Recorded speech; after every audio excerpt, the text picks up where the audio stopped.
Thank you, Madam President. I rise today because there was an obvious omission in the Olympic opening ceremony on Friday. 40 years after 11 Israeli Olympians and a German police officer were murdered at the '92 Munich Games, the London Games opened with no acknowledgement of this tragedy. There was neither mention nor a moment of silence for those victims of the Munich Massacre.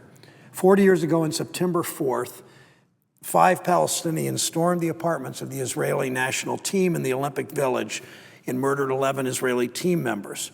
Yet again and again, the IOC, the International Olympic Committee, has rejected requests to hold a moment of silence for the Munich 11 at opening ceremonies. I thank Senator Gillibrand for her resolution calling on the IOC to hold a moment of silence at the opening ceremonies to remember the '72 massacre.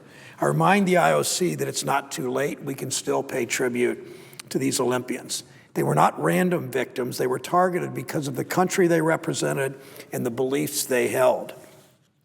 Jacques Roguet, the IOC president, has said, quote, "We feel that the opening ceremony is an atmosphere that is not fit to remember such a tragic incident." That's the best he could do.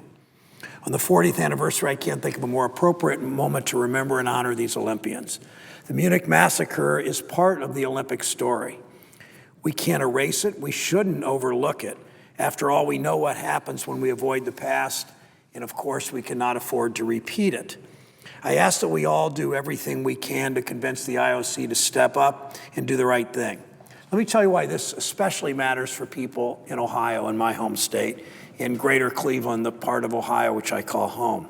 In Beechwood, Ohio, a suburb east of Cleveland, there's a national memorial to David Berger, an American citizen and one of the 11 Israeli team members killed in Munich. As a nation, we honor his memory. We honor the memory of his Israeli teammates. We also have a moral responsibility to hold those responsible for his death accountable.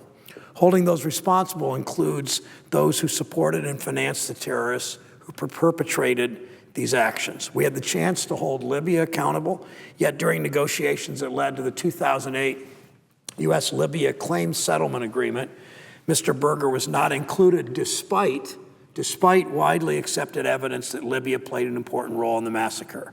We know the Gaddafi regime financially supported terrorist groups like the Black September organization, supported them, and it welcomed the bodies of the dead terrorists from the Munich massacre to a hero's tribute. Seeking justice and compensation for victims of global terrorism sends a powerful message to those who may be seeking to do further harm. And the window of opportunity to engage the new Libyan government's never been greater. Libyan Ambassador Ali Suleiman Ujali said earlier this month in an op-ed to the Washington Post that he hopes, quote, that Washington considers an enterprise fund for Libya and that we would work closely with the U.S. government on its creation. Those are the words of the Libyan ambassador. Such a fund should include all those who deserve restitution for the losses that they suffered. This includes the Berger family. This is about letting violent extremists know that they and their supporters will be pursued until justice is served, sending a clear signal to those contemplating terrorism as a political tool. As we cheer on the American athletes in the next couple of weeks, I ask that we all take a moment and think about the Munich Massacre, about David Berger, about what more we can do to preserve their legacy and resolve to thwart those who, by their use of terror and violence, would undermine all that the Olympic Games are supposed to represent. Thank you, Madam President.